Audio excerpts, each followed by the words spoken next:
Hello mga kasari, hello mga sisi ko, magandang araw sa inyong lahat. Pero dito sa amin, gabi na. Time check ay alas 6 na ng gabi. And katatapos lang namin nag-live sa grocery. So 4 hours akong nandito sa aking room para mag-live. So 4 kaming nagla-live, papalit-palit kami. So ako yung pinakauna kanina.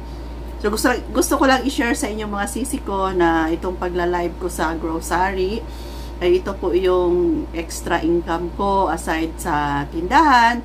Meron akong mga paano lang, yung mga pakunti-kunti lang na sideline or extra income. Hindi naman siya kalakihan pero at least nakakatulong sa amin. Nakakatulong din siya sa akin kasi nabibili ko na kung ano yung gusto kong bilhin na hindi na ako kukuha pa galing sa kita ng tindahan kasi napakahirap pagpakialaman ko pa ang benta ng aming tindahan, tapos lahat naman ng mga pangangailangan namin ay doon ko pa kinukuha, yung mga bayarin namin, pagkain, tubig, kuryente.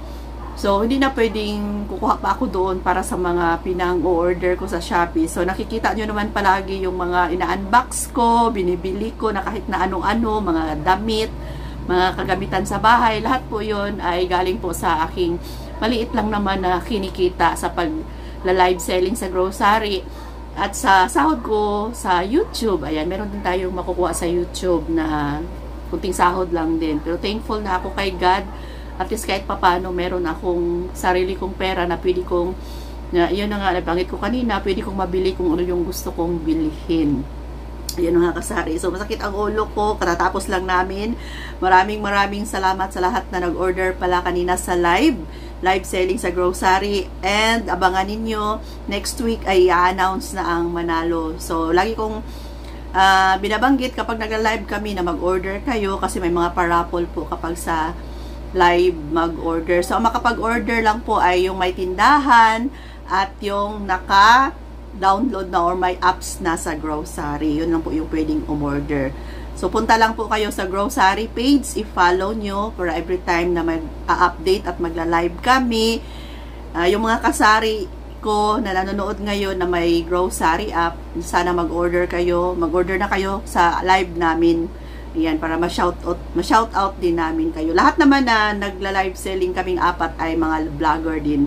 Si Ibon, kilala nyo na, si Gerald at si Lisel, mga kasari. So, ito lang share ko sa inyo yung extra income ni Ate Rose ninyo. So, kung may mag-comment na kung ano pa yung mga nabili ko sa mga extra income ko, ay share ko sa inyo sa sunod. About sa mga personal na mga kagamitan ko. Mga ano lang, simpleng bagay lang. At least happy na ako, diba? At least kahit papano. Okay, so ako'y lalabas na. Nandito pa ako sa aming room. Gabi na mga sisi ko. Madilim na. Yun yung aking mga gamit. Kasi dito ako sa kwarto. Madilim na sa labas. O, diba? Madilim na sa labas. So ako'y lalabas ngayon. Sama tayo. At si Kring Kring, nandito kasama ko siya yung magligpit na lang ng ibang ano ko dito. At titingnan natin kung may makain na ba ako dito sa labas kasi aside sa gutom, sakit ang ulo ko. Mga sisi ko. And punta tayo sa tindahan, check ko. Kasi kanina daw habang ako ay nagla-live dito sa loob ng bahay, ay may dumating na yung item na madilim pa pala, hindi nagpaano si Kring ng ilaw. Dumating na yung item ko from grocery. So, i-check natin yung napamili, na-order ko sa grocery, mga sisi ko. So, titingnan natin kung ano yung ulam na niluto ni Kuya Dave kasi maaga pa siya naglaga ng karning baka. Siyempre, yung artista, pakainin niya ng masarap. Joke. So, kaninang morning pala, may natira pa kaming ulam na paksiw. Ito yung ulam namin kaninang morning. Paksiw na golden K na isda. Tapos itlog, may saging. Ito yung pang breakfast kanina. Itlog and saging. May natira pang saging. Ayan.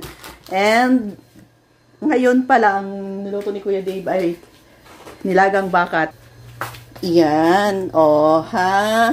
Ito na lang yung natira para sa akin. Ayan, after kong mag-vlog ngayon ay kakain tayo. Tapos may kanin tayo dito. Diba? Ready na. Sipag ni Kuya Dave. Tapos punta tayo sa tindahan. Labas tayo at i-check. Open muna natin yung ilaw sa labas. Check natin.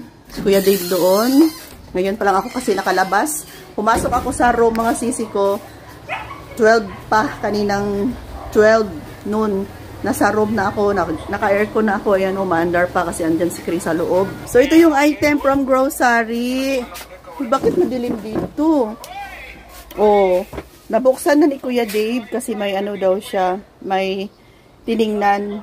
Ayan, itong nakamatambak dito sa dulo ng ating tindahan, mga sisi ko. Ayan, ito pa yung mga stock natin. Ayan, may mga tubig pa tayo dyan. Puno ng Ariel na powder, Tide, yung box na yan. Tapos ito dito, may Zonrox Decolor sa ilalim yan, Power Press. Ayan, may mga chichirya. Tapos ito yung item from grocery. Abi ng cutter, Bi. Abi sa ng cutter. Titingnan natin yung mga na-order ko, mga kasari. Tapos nag-order din ako kanina sa live selling namin. Ang laman pala nito ay shampoo, tapos cotton and downy na ano, yan o. 8 pesos. Meron tayong meron din tayo ditong Sorb na ayan, powder. Okay, so yan, binuksan ko ng mga sisi ko para hindi na ako mahirapan pang mag-flex sa inyo. Ayan o, Magic Sarap. Kumuha ko ng Magic Sarap kasi lagi ko itong nakakalimutan. Napaubos na pala. And syempre, meron tayo dito mga gatas, Birch Tree at saka Bear Brand. Napaka mabenta nito sa tindahan. Actually, yung Bear Brand ay ubos na. Wala nang nakasabit doon. And ano pa to, mga kape. Tapos, Pansit Canton. And Mentos, Puchi, Pansit Canton na kalamansi at saka chili mansi. Ayan. Tapos, ito dito ay Dutch Mill. Ayan, meron tayong malaki at maliit na Dutch Mill. Kaya pala mabigat itong sa ilalim kasi nandito yung order natin na mga big na juice. Big juice na Zesto. Benta ko siya ng 13. Ito yung binebenta ko, mga kasari. Kasi nga ito'y malaki. Malaki siya. Compare yung Zesto talaga na Zesto. Mas malaki kasi siya. And ito dito. Ayan. Kanina cream, napakita ko na to kanina sa inyo. Cream top, kape, tapos may swak pa dito, tapos may mga dilata tayo sa ilalim. Ayan, no, may mga dilata tayo sa ilalim. So, hindi na natin kalkalin lahat. And chichirya, kasama na to. Ayan, chichirya, tapos bigas. May bigas tayo, nabili ni Kuya Dave kahapon. Kunting ano na lang din, ikot saglit. Tapos dito na side, ayan, may mga chichirya pa tayo. Marami pa tayo mga chichirya. O, diba? Forward lang tayo. Kunting ano lang, kunting paikot lang. Kunting ikot lang yung araw na to. Flex lang ng mga paninda natin, ang aking buldak. Ayan. Unti-unti nang nauubos. 5 to mga sisi, pero 5 pack na ganito kalaki to. Ayan, medyo madilim na talaga. So, siguro ito lang muna yung update natin for today's video, mga kasari. At ako'y kakain na. Thanks for watching. See you next vlog. Ayan, bye!